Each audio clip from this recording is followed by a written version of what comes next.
আমার কয়েকটা গাছকে শুধুমাত্র আমি পানিতেই রেখেছিলাম। তো পানিতে রাখলে কিছুদিন পর পর ওদের পানি বদলাতে হয়। আমি অনেকদিন ওদের পানি বদলাচ্ছি না, তো আজকে চিন্তা করলাম যে আজকে ওদের একটু যত্ন নিয়ে নিই, ওদের একটু সময় দিই। অনেকদিন ধরে কাজের ব্যস্ততার কারণে ওদের পানি বদলাতে পারিনি, তো ওদের প্রতি একটু অবহেলাই করা হয়ে গেছিলো। দেখুন ওদের চারপাশ দিয়ে পানিগুলো নোংরা হয়ে গেছে, শিকড়গুলো পচে যাওয়ার মতো হয়েছে, গন্ধ বেরোচ্ছে, বোতলগুলোও নোংরা হয়ে গেছে। গাছের পটগুলো পরিষ্কার করার সময় একটা জিনিস খুব ভালোভাবে খেয়াল রাখতে হবে যে এখানে আমি কোনো ধরনের রাসায়নিক বা সাবান কিছু ব্যবহার করব না। শুধুমাত্র এই সামান্য একটা নেট আর একটা ব্রাশ দিয়ে এটা ভিতরটাকে ভালোভাবে পরিষ্কার করে ফেলবো, যাতে আমার পটের টেক্সচারটাও নষ্ট না হয় আর গাছগুলোর জন্য কেমিক্যালের কারণে এর শিকড়গুলো কোনোভাবে ক্ষতিগ্রস্ত না হয়। যেহেতু গাছগুলো শুধুমাত্র পানিতে থাকতেছে, তো এগুলো অনেক কেমিক্যাল সেন্সিটিভ হয়, এর গাছের শিকড়গুলো হার্শ হয়ে যেতে পারে, গাছের পাতা হলুদ হয়ে যাবে।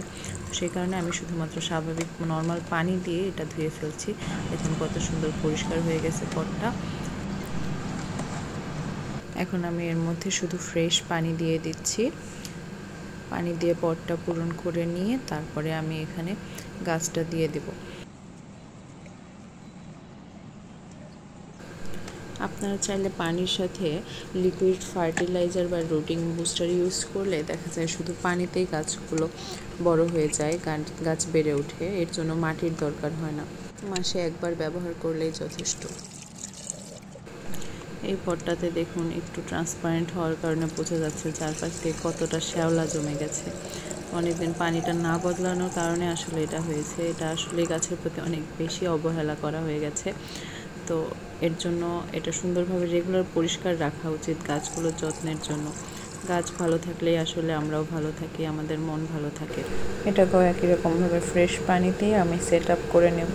তারপর এগুলোকে আমি সুন্দরভাবে একটু ফ্রেশ বাতাসের মধ্যে রাখবো, যাতে ওরা হালকা রোদও পায়, আবার সুন্দর বাতাসের মধ্যে বেশ ভালোভাবে মন খুলে নিঃশ্বাস নিতে পারে। এই কাচের জারটিতে আমি একটা মানি প্ল্যান্ট আর কয়েন প্ল্যান্ট রেখেছিলাম। তো কয়েন প্ল্যান্ট কিছুদিন রোদের থেকে বেশি দূরে থাকলে এটা মরে যায় বা শুকিয়ে যায়।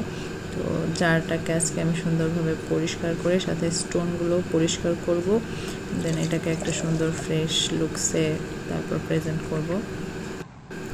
এটাকেও একই রকমভাবে শুধুমাত্র পানি দিয়ে ধুয়ে ফেলবো।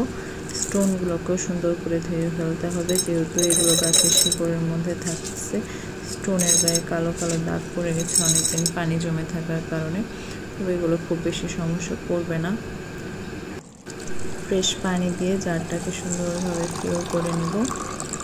তারপরে এখানে আমি গাছগুলোকে দিয়ে দেবো সুন্দরভাবে। কয়েন প্ল্যান্টের এই মরা পাতাগুলোকে আমি ফেলে দেব, দিয়ে তারপরে মানি প্ল্যান্টটাকে প্লেস করছি। কয়েন প্ল্যান্টটা যদি আপনারা দেখেন, দেখবেন যে এখানে ছোট ছোট সুন্দর কুঁড়ি বেরিয়েছে, ছোট কুঁড়ি বেরিয়েছে। হ্যাঁ, মূল পাতাটা পচে গেছে কিন্তু নিচে থেকে কুঁড়ি বেরোচ্ছে। এটা আরেকটু বড় হলে দেন আমরা এটাকে মাটিতে প্লেস করব, কারণ কয়েন প্ল্যান্ট খুব বেশি দিন পানিতে টিকে না, এটা মরে যাওয়ার পসিবিলিটিস থাকে, যেমন এটা শুকিয়ে গেছে, প্লাস এটা রোদেরও দরকার হয়। এখন দেখুন সব কিছু কতটা সুন্দর লাগছে, জারটাকে একদম ফ্রেশ লুক আসছে। আমার গাছগুলোকে যখন আমি আলতো করে ছুঁয়ে দিই, ওদেরকে যখন দেখতে অনেক ফ্রেশ লাগে, ওদের সাথে সাথে আমার মনটা অনেক বেশি হ্যাপি হয়ে যায়। ওদেরকেও হ্যাপি হ্যাপি লাগছে, আমারও অনেক বেশি খুশি খুশি লাগছে। এতক্ষণ সাথে থাকার জন্য ধন্যবাদ। Please subscribe.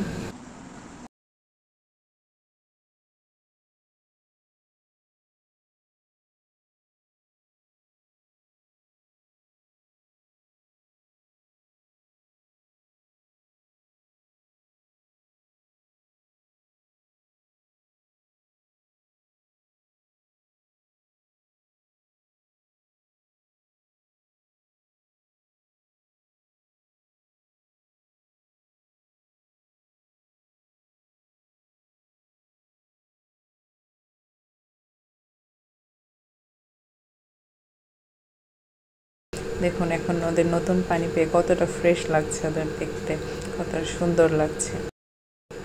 থ্যাংক ইউ সবাইকে, দেখা হবে নেক্সট ভিডিওতে। Please subscribe.